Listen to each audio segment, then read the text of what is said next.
एगो बात हमरा जितना भी बड़ भैया बानी आज कतना भी भोजपुरी के गायिका लोग आ रहल बानू ओकरा से बढ़ के ही दीपिका ओझा है। तो जौन भरत शर्मा जी पियवा सिवान से गा दिहलन ओकरा बाद अगर लड़की में केहू गावे वाली होई नु दीपिका ओझा बाड़ी। हम चाहब कि पियवा सिवान से गाओ ओकरा बाद दफड़ा गई हरूरा सब सुनी आवाज पर ध्यान दी। अच्छा लगे तो इनका के आशीर्वाद ताली से चाहे रुपया से फायर कम करे कर जय हो जय हो जय हो। आई बस बस इतना कही तो मूवी में हमार बहुत हो गए। यहाँ के हमारा गोलू जी के एगो अलग ही रिश्ता बा बचपन से हमने के दोस्ती बहुत तगड़ा बा का जी। सही बात बनो सही बात बनो आवा कैसे कहे आ कहे के बा कैसे आ कहे के बा हंगा कि नैन छुरी से कटारी हो गई नैन छुरी से कटारी हो गई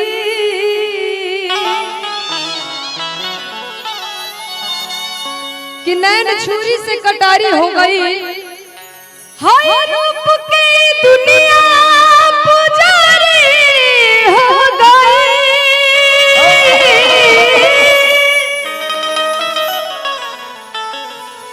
अरे पक्के हो नजरिया में आके जब बस जाई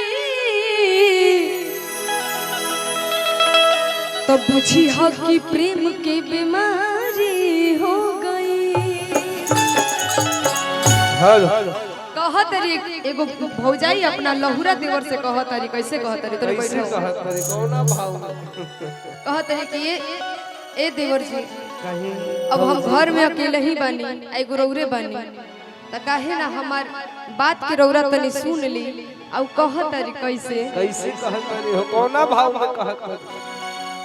अरे पियवा सिवान से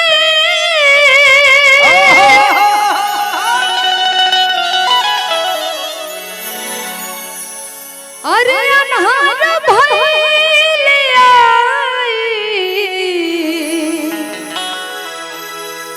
त देवर तनी देहिया पा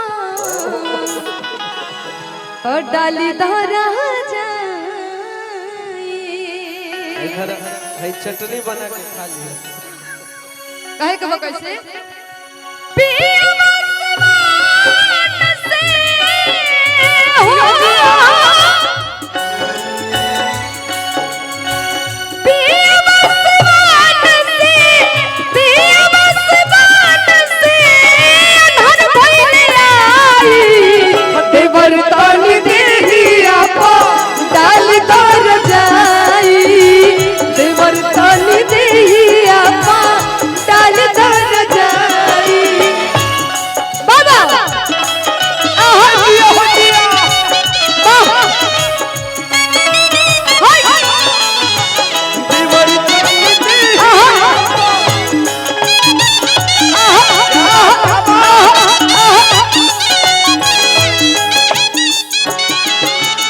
और कहतरी का ओझा चाहे सोखा के सोझा बुलाएला ओझा चाहे सोखा के सोझा बुलाएला और कैसन बीमारी हाथनी पत नहीं गा कैसन बीमारी हाथनी पत और कहतरी का धीरे धीरे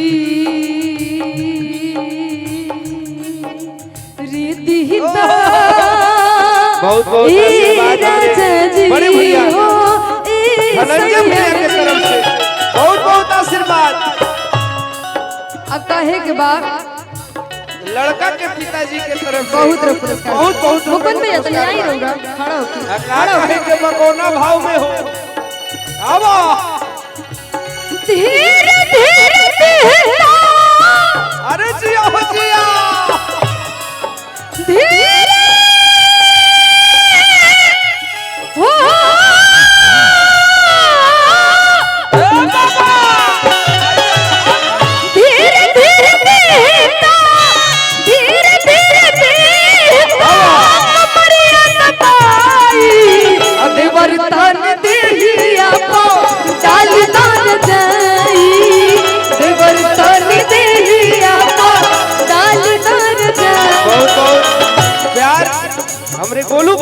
तरफ से